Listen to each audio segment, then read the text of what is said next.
आप उस आवाज को पकड़ लो, फिर वो आवाज आपको नहीं छोड़ेगी, खींच करके शरीर से बाहर कर देगी। तो रोज आना, रोज जाना, रोज ब्रह्मांडों की सैर करना, रोज देवी देवताओं के दर्शन करना, रोज राम के दर्शन करना और रोज कृष्ण के दर्शन करना।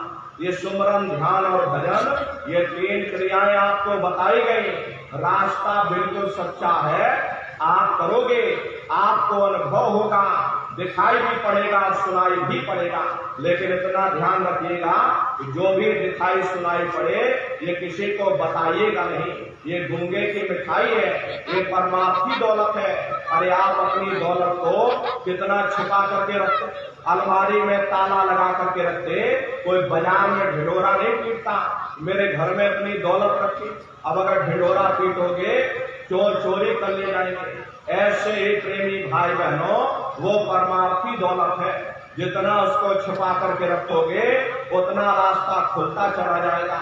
तो भजन, ध्यान, सुमरन नित्य नियम से आप लोग करिएगा, नागा नहीं होना चाहिए। अरे शरीर को भोजन देते हो, सुबह दोपहर शाम खाते रहते, लेकिन कभी विचार नहीं किया ये जीवात्मा जो जन्म जन्मांतरों से भूखे प्यासे बैठे, कभी हमने आपने इसको भोजन नहीं दिया। अरे इसका भोजन शब्द है, इसका भोजन नाम है। अपना ये नियम बनाइए कि पहले अपनी जीवात्मा को भोजन देंगे, फिर अपने शरीर को भोजन देंगे। अगर ये नियम आपका बन गया तो आपका लोक भी बन जाएगा और परलोक भी बन जाएगा। हरे प्रेमी भाई बहनों, मालिक को पाने के लिए तुम्हें घर बार छोड़ने की जरूरत नहीं है, तुम्हें जात बिरादरी बदलने की जरूरत नहीं है। अरे जात पात के रगड़े झगड़े ये हमारे अपने नहीं, ये सिर्फ हमारे मन के खुराफात है। अरे आप सभी लोग बुद्धिमान हो, अपनी अपनी बुद्धि से आप सभी लोग विचार करिएगा। जब गुरु नानक साहब नहीं आए थे तब कोई सिख नहीं था, जब मोहम्मद साहब नहीं आए थे कोई मुसलमान नहीं था, जब ईसा मसीह साहब नहीं आए थे तब कोई ईसाई नहीं था। और पीछे लौटते चले जाओ तो केवल मनुष्य ही मनुष्य रह जाते। ये रगड़े झगड़े किसने पैदा किए? ये हमने आपने पैदा किए। अरे कोई भी महात्मा यहाँ पर आकर के, न कोई महात्मा यहाँ कौम बनाने आता, न कोई महात्मा यहाँ मजहब चलाने आते, न कोई महात्मा यहाँ पर पंथ चलाने आते, और न ही आप हमारे हाथों में ये डंडे और तलवारें देने के लिए आते। अरे आप तो सच्चा मार्ग, सनातन मार्ग समझाने के लिए इस धरा भूमि पर शरीर रूप में अवतरित होते। इसीलिए महात्मा कहते हैं, वह जात पात पूछे नहीं कोई, और हरि का भजय सो हरि का होई।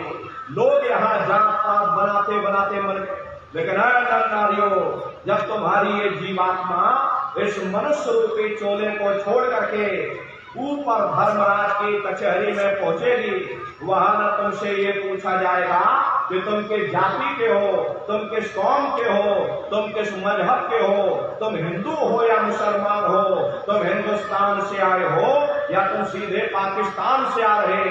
हरे प्रेमी भाई बहनों, वहां तुम्हारे कर्म देखे जाएंगे, भक्ति भाव देखा जाएगा, मालिक से मिलने का प्रेम और प्यार देखा जाएगा।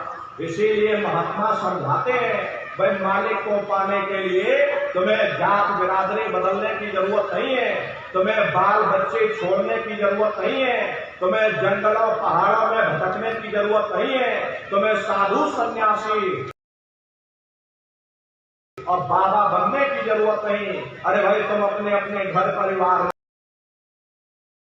रहो, अपने अपने बाल बच्चों के साथ रहो, मेहनत और ईमानदारी से काम करो, और 24 घंटे में घंटा 2 घंटा अपनी जीवात्मा के कल्याण के लिए सुरत सत नाम की कमाई यानी कि सुमरन, ध्यान और भजन करिएगा।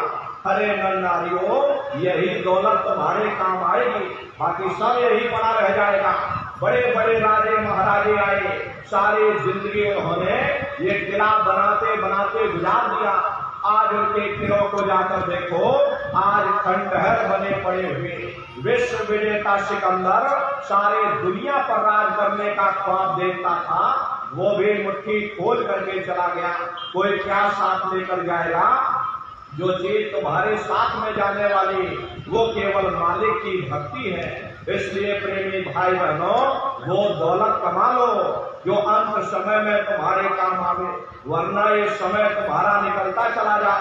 हम लोग कहते हैं कि भाई हमारी उम्र बढ़ रही, अरे आपकी उम्र बढ़ नहीं रही, आपकी उम्र दिन प्रतिदिन घटती चली जा रही। ये चंद श्वासों की पूंजी दिन प्रतिदिन कम होती चली जा रही। एक समय ऐसा आएगा ये बुलबुला तुम्हारा फूट जाएगा, फिर ना जाने तुमको दोबारा मनुष्य शरीर मिले न मिले, तुम भटकते रह जाओगे नरक और चौरासियों में। इसलिए अहो भाग्य है आपका, तुमको ये मनुष्य शरीर मिल गया। इस मनुष्य रूपी मंदिर में बैठ करके वो आत्मधन कमा लो, वो रूहानी खजाना कमा लो, जिससे तुम्हारी जीवात्मा का कल्याण हो जाए। तो सुमरन, ध्यान, भजन नित्य नियम से आप लोग करिएगा और सभी लोग शाकाहारी रहिएगा, क्योंकि हमारे गुरु महाराज ने शाकाहार पर विशेष जोर दिया। गुरु महाराज बराबर कहते थे, बच्चा तुम लोग शाकाहारी रहना, शाकाहार का प्रचार करते रहना, इसी से देश और दुनिया में भारी परिवर्तन होगा। अरे नन्नारियों, परिवर्तन कोई कानून बनाने से नहीं होता, परिवर्तन कोई आंदोलन करने से नहीं होता, परिवर्तन कोई तोड़ फोड़ करने से नहीं होता। परिवर्तन तब होता है जब लोगों के विचार बदलते हैं, लोगों की भावनाएं बदलती हैं। विचार जब बदलेंगे, जब लोगों का खान पान शुद्ध होगा। अरे देसी कहावत है, जैसा खाए अन्न वैसा होए मन। जब इंसान पशुवृत्ति भोजन करेगा, उसकी बुद्धि स्वतः ही पशुओं जैसी हो जाएगी, सोच विचार उसका चिंतन स्वतः ही पशुओं जैसा हो जाएगा। फिर जिस शराब के नशे में माँ बहन बेटे की पहचान खत्म हो जाए, उस शराब को पी करके यह कैसे पता चलेगा कि क्या अच्छा और क्या बुरा है। यही कारण है कि आज हर समाज में ये दुनिया भर के अत्याचार, दुनिया भर के व्यभिचार फैले हुए।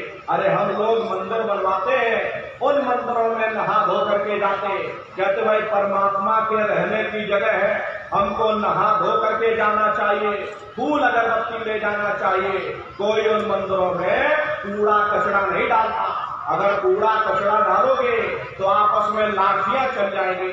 फिर ये जो हरि मंदिर है, ये पंच भौतिक शरीर, जिसे महात्माओं ने हरि मंदिर कहा, अरे इसमें तुम हाड़ मांस के लोथड़े डालते हो, इसमें तुम शराब के कतरे डालते हो, अपने बनाए हुए ईंट गारे के मंदिर की तुम कद्र करोगे और परमात्मा के बनाए हुए इस हरि मंदिर को तुमने जीते जी कब्रिस्तान बना दिया तो सख्त सजा मिलेगी। अरे महात्माओं ने लिखा है कि तिल भर मच्छी खाई के और कोट गऊ दे दान और काशी करवट जा मरे निश्चय नरक निदान। यदि तिल भर भी मच्छी खा करके फिर चाहे कोटान कोट गऊओं का दान करो और काशी में जा करके मत्था रगड़ते रगड़ते अपनी पूरी जिंदगी तुम वहां पर गुजार दो, फिर भी तुमको तुम्हारे गुनाहों की सजा मिलेगी, कोई बच नहीं सकता। क्योंकि कर्म भूमि है, यहाँ तुम जैसा कर्म करोगे वैसा ही फल तुमको मिलेगा। देखिए इस कर्म भूमि पर कृष्ण भगवान तक नहीं बच पाए, उस समय बाली को छिप करके बाण मारा, वही बाली कृष्ण अवतार में बहेलिया बन करके आ गया। कृष्ण भगवान के पैरों में पद्म चमकता था, हिरण की आंख समझ करके बहेलिये ने निशाना मार दिया और जब पास में आकर के देखा कृष्ण भगवान थे, अफसोस करने लगे। लेकिन कृष्ण भगवान ने उसको समझाया, इसमें तुम्हारा कोई दोष नहीं, उस समय हमने तुमको मारा, आज तुमने हमको मार दिया, हमारा तुम्हारा बदला पूरा हो गया। कर्म प्रधान विश्व रच राखा, जो जस करे सो तस फल चाखा।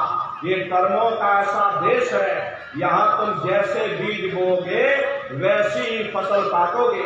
इसलिए प्रेमी भाई बहनों, आपसे हमारी प्रार्थना है कि आप सभी लोग शाकाहारी रहिएगा।